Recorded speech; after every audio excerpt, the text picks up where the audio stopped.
Allah Azza wa Jal, for example, commands in Quran in many places. One of them, for instance, "U'budu rabbakum." U'budu rabbakum. Enslave yourself to your master. If you want to know, we study a lot of Quran, you know. You could study tafsir for years and years and years and years. And my teacher asked me actually, one time I was studying with him, and I'd been not years, I was studying Quran with him for like 6 months, and he asked me, give me the summary of the Quran, one sentence. Actually, and I said, one sentence? He goes, okay, fine, 2. So he wants a summary of the whole Quran in 2 sentences. And I'm thinking, I'm going, in my head, I'm doing a review of the stuff he talks about all the time. How am I going to summarize the entire Quran in 2 sentences?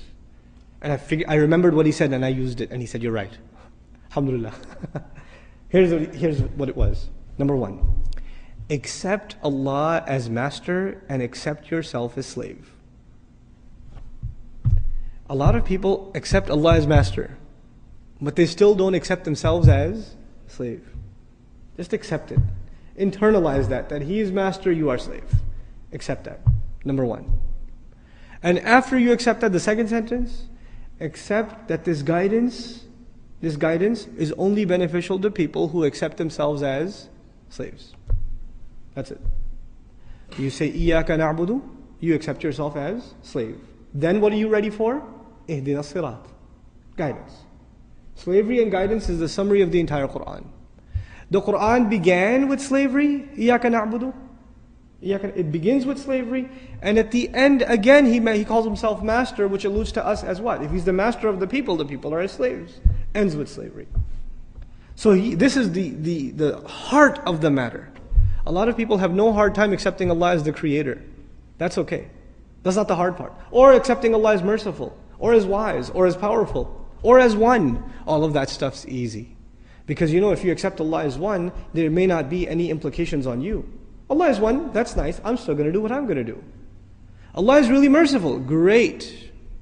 I still have my life. But if you say Allah is master, then what does that make me? That makes me slave. And to put it in very simple terms, the difference between a free person and a slave person is very simple. It's not a complicated subject.